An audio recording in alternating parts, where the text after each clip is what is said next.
Eu sou o Ricardo Esteves Ribeiro. O ano 2020 vai ficar na memória de quem o viveu por muitas razões, a maioria delas más, arrisco dizer. Mas há uma que ficou especialmente clara este mês pela época de festas.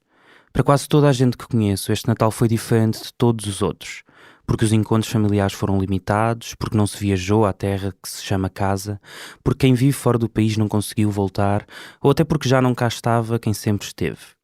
Mas para as famílias palestinianas, 2020 não foi muito diferente. Ano após ano, a distância cresce e a saudade também. Awni Farhat, 31 anos, nasceu num campo de refugiados na faixa de Gaza, onde viveu até 2015. Sobreviveu a massacres, bombardeamentos constantes e um bloqueio ilegal imposto por Israel e pelo Egito, que limita a entrada e saída de bens e pessoas desde 2007, levando a região ao colapso. Em 2012, um relatório da ONU previa que em 2020 Gaza passaria a ser, e estou a citar, um sítio inabitável. Hoje é o último dia de 2020. Falei com o Awni esta semana. Lembrei-me dele quando li as notícias de novos bombardeamentos enviados pelas forças militares israelitas depois de rockets terem sido enviados pelo outro lado. Quando lhe disse que republicaríamos esta conversa, disse-me: seria bom realçar que estar fisicamente separado da família não é algo novo para nós. Nós temos sofrido com isso há muito, muito tempo. Agora, talvez as pessoas consigam identificar-se, porque também não puderam ver as suas famílias por causa das restrições da Covid. E terminou: a minha família está bem, mas sinto cada vez mais a falta deles. Awni Farhat fugiu de Gaza em 2015 para estudar no estrangeiro. Mas como ele próprio diz, a maldição é que uma vez fora não se consegue regressar. E por isso, há 5 anos que a saudade aperta. A conversa que vão ouvir foi gravada em junho de 2018, em Cascais, a bordo do navio Al-Auda, que significa o retorno, em árabe. Falávamos antes da sua partida numa das missões da campanha internacional Flotilha da Liberdade, ou Freedom Flotilla, que tem como objetivo desafiar o bloqueio da Gaza, navegando até lá de barco. Esse, como todos os outros, foi interceptado pelas autoridades israelitas antes de chegar ao destino. Em 2020, pela primeira vez em anos, a flotilha não partiu até à Palestina devido às restrições impostas pela pandemia. Talvez no próximo ano, talvez não. Agora sim, fiquem com a entrevista. Maybe if you could start introducing yourself. I'm really interested in where were you born and yeah.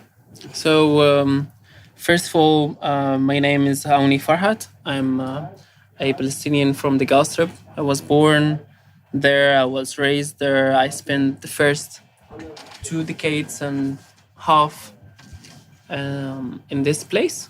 So all my identities, all my first knowledge and understanding of the word and the power structure started from this place. Even though this place was limited with its border, with its boundaries, with its the occupation and the blockade, I always had the feeling that I want to know more. I want to cross these boundaries and these man-made illegal and inhuman blockade. So I started working with different international organizations, starting from UNRWA, with Save Children, with BCDHR, it's a Palestinian Center for Human Rights and Conflict Resolution. I also worked with the Freedom Flotilla in the Gaza Strip. While you were living there? We worked on a project called the Gaza's Ark project. We rebuilt a boat similar to this one. And this one is Al-Auda. Now, it's in Arabic, it means the return. And we're gonna go back to this because the name has its... we choose the name for a purpose. But yeah, so I worked there. I was involved with different activities and different human rights work. And then I was lucky to leave the Gaza Strip in 2015. Maybe before we go there, yeah. You were born in a refugee camp there, right? Yeah. Can you explain what that means? A refugee camp, like when someone hears a refugee camp, the idea that comes to the audience, they think it's a camp with the tents and a place where people living in refugee camp, which is not true. Now the refugee camp converted or transformed to a big city, large city. And I'm from, I'm not actually from, I was born in Jabalia camp, but I'm originally from Simsim. It's a village. Now it's under the Israeli control. So I am the third generation of the Palestinian refugee who were expelled in 1948. So being a refugee, being a Palestinian refugee living in the Gaza, growing in this place where it's embedded into or full with crisis and so many problems. So you just live in a way that you see things in a different way. You look at the world in different lens, and yeah. Your family is not from Gaza. What do you mean? You said your family is from a city that is now occupied by Israel. Yeah. So what did Nakba mean for your family? So the Nakba is, if we go back to the root causes of this injustice or of the outcome of the current situation, we have to go back to the Nakba, which is the catastrophe that happened against the Palestinians in 1948. 70,000 Palestinians from Palestine, they were expelled. They were forcibly expelled from their villages, from cities, from... more than 500 villages were leveled. More than 500 villages were destroyed, and tens of people that were killed, massacred. And since the Zionism movement started and huge Jewish migration started to move into Palestine. And do you still live in Gaza right now? My family. Yeah. My family, yeah. You and your family.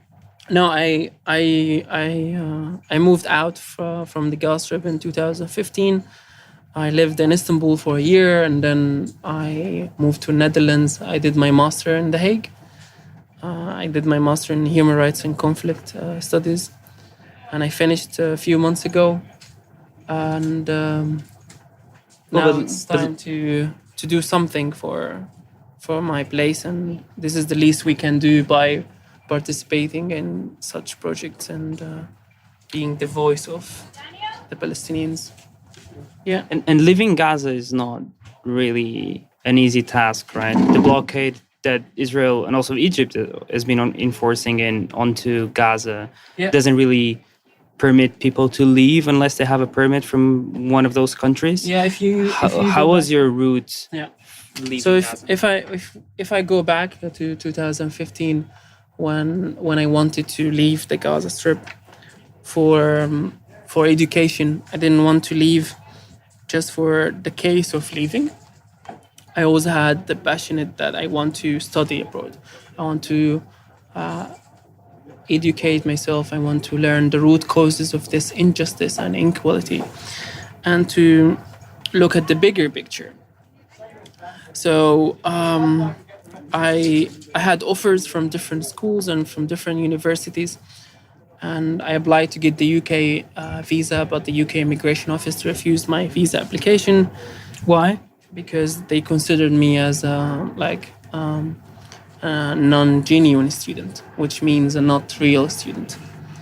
Then I applied to get a visa to Turkey. I got it, and then I moved to Turkey. I started working with a community center or NGO working with Syrian refugees for more than 7 months. And during that time, I was applying for schools again. I got an offer from a university in the Netherlands. I moved in September 2016. Yeah, but there's a long frustrating journey of getting out of this place. It's not easy. It's not like here. If you have time, if you have money, you can easily move from one place to another. Like buy a ticket, buy a plane ticket. By like buying a flight or ttrain ticket. Like there, even though if you have the visa, if you have the money, if you have the time, which is too complicated to have, even if you have all these things, you also need to go through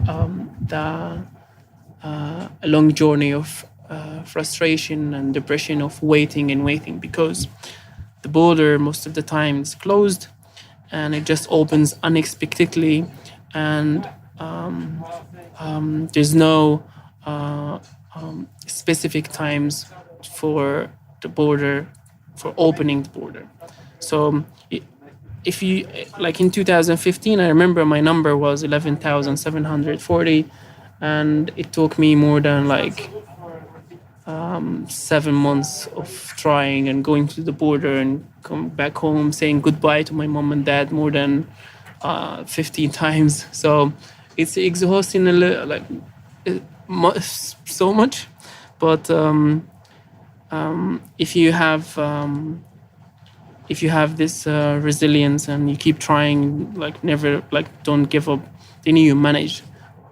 But the curse that once you are out, you can't get back again, because you have to go through the same process of frustration. So it's like a place where you get stuck, and if you're out, you're out, and if you want to go back, you have to wait and wait again. And if you are in, and then you're stuck, and then if you want to go out, it takes you another year. So it feels like it's a maze, and a maze full of humans, and a maze full of problems, and a maze full of injustice. Yeah. Have you ever came back to Gaza? No, it's been 3 years now. I want to go back. I want to go back and see my family, and just be a normal citizen. Like, go back for a whole day, for 2 weeks, see my family, see my nephews, nieces, my brother, my sister, my mom, my dad. But it's a bit tricky, because if you want to go back, you have to leave everything behind, and everything you have built here, your education, your friends, your future, and you have to compromise about so many things. But at the same time, you are compromising about your family, so you feel you are hanging in between two fires, and which is not fair. But this doesn't stop us from fighting. But I am overcoming this feeling of helplessness, of being stuck by being the voice of the Palestinians, by working for my people, for being a good representative of Palestinians, standing up for their rights, for their human rights, for social justice, for fighting for them in a way that could bring a change. Have you crossed Egypt or Israel? From Egypt. And can you describe the route? How many checkpoints have you had to pass? I'm really ashamed to say that the Egyptians are, like, now the current regime in Egypt is bound to the Israeli policies, and they are part of this problem. And this is connected to other political discourses in the Gaza Strip and the West Bank. And but my personal story, that I had really difficult time going through Egypt, or traveling from Rafah crossing to Cairo airport, as we were deported inhumanly from Rafah crossing to Cairo, and we were followed by an army jeep in the back, an army jeep in the front, and we were locked in really small hole for like 1 day and 1 night. And how many people? Like more than 200. Yeah. And I remember I was sleeping at the metal fence for more than like 35 minutes, and this was like I was awake for 3 days. And then all of a sudden someone came and woke me up and told me, oh, we have to go. And then we were asked to follow an Egyptian officer to go and book our flights at the same time. So because you can't book your flight because you don't know if you're gonna make it out Rafah crossing or not. So can you explain what Rafah crossing crossing means?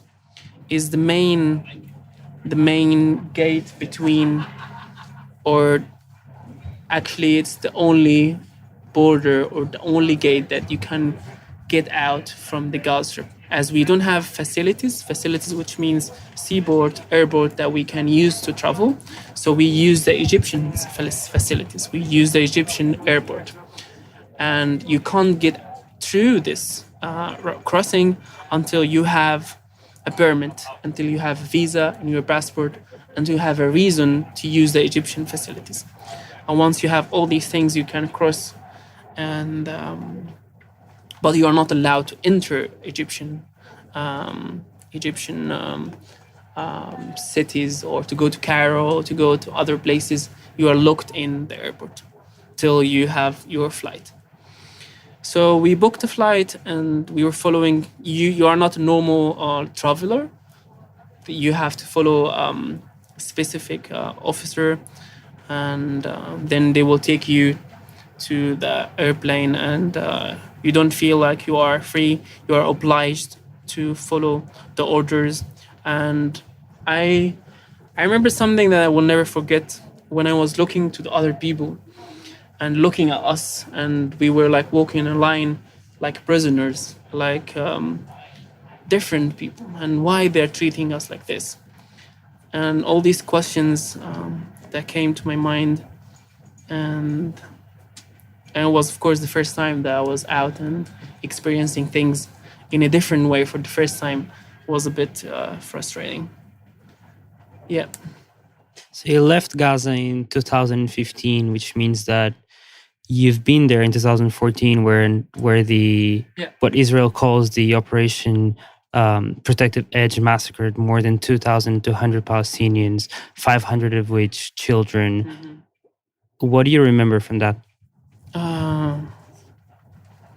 What I remember of that, actually, I have the, as I think all of us, we have this survival mechanism.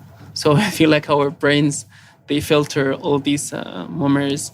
But of course, I remember so many things, but I'm trying not to get stuck there. I'm trying to use this experience as a way of getting something out of it, not to be negative, not to be not to get stuck in this darkness. For so many people, they like these experiences influence them and make them pessimistic, make them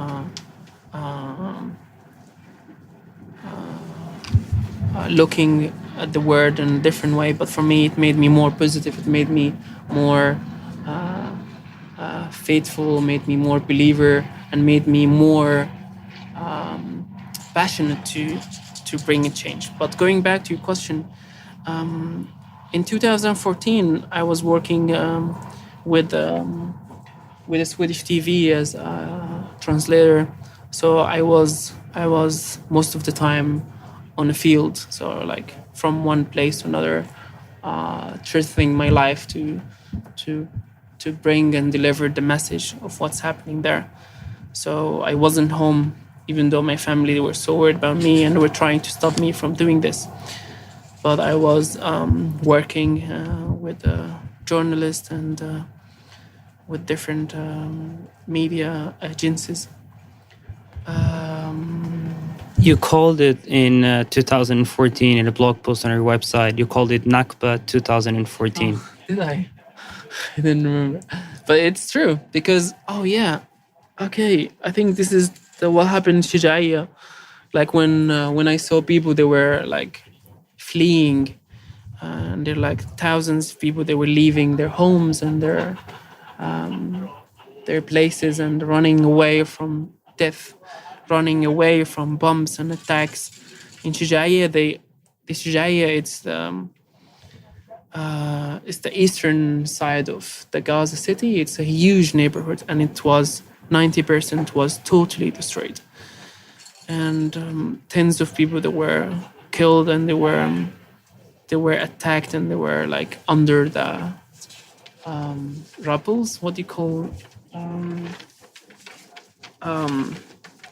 Yeah, the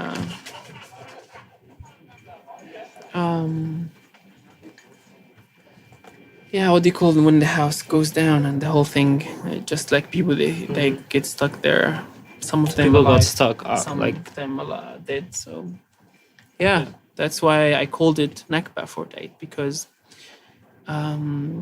it's the same image goes back to my mind that all the time my grandfather and my grandmother told me about. They were carrying the necessary things, carrying their kids, carrying their beloved ones, and just running away with their life. And this will happen in 1948 when the Zionists, they were committing genocide and massacres against Palestinians.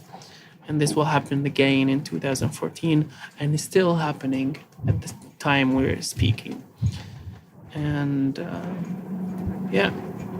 So in 2018, maybe a month and a half ago, maybe 2 months, the Great Return March started on the 13th of March, where thousands of people run to the fence that Israel calls border between Gaza and Israel, but it's actually a fence.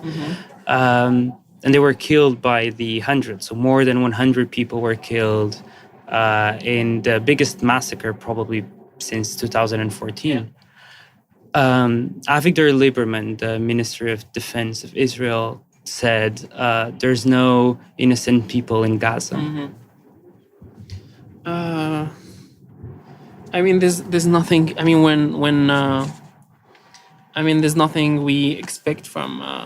What is he? The education minister? Defense minister. Defense minister. Also, I think the education minister says something similar. But I mean, there's. I mean, what to comment about a radical Zionist, like blinded about humanity, and he just only sees himself as a superior, and we are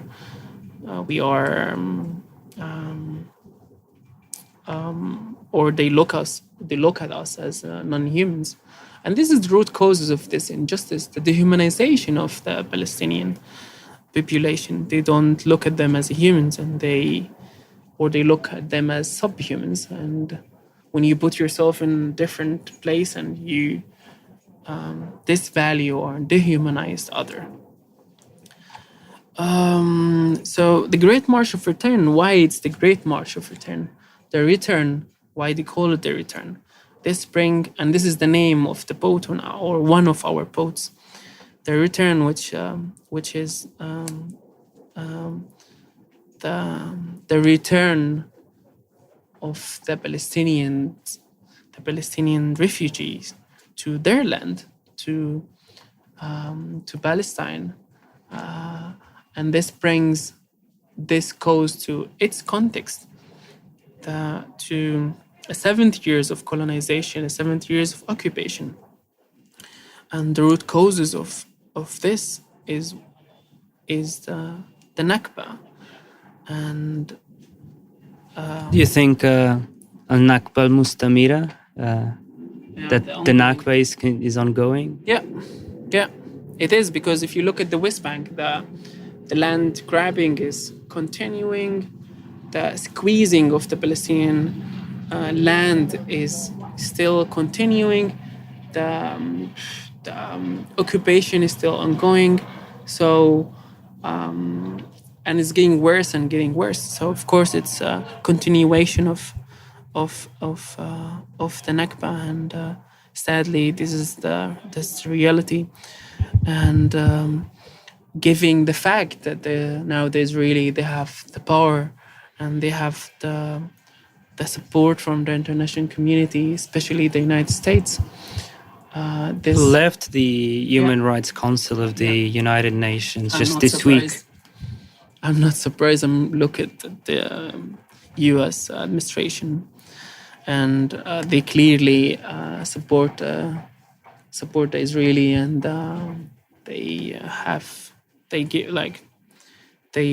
it's the United States babies in the Middle East, and they need to keep this as their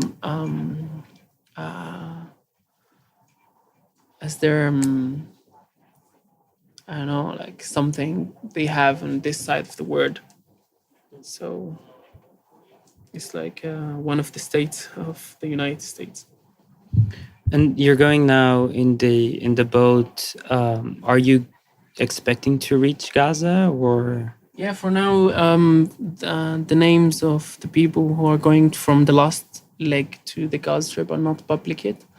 So, like for me, participating in doing the events and activities, talking to the people and interacting with the local groups and delivering the message is much, much more important.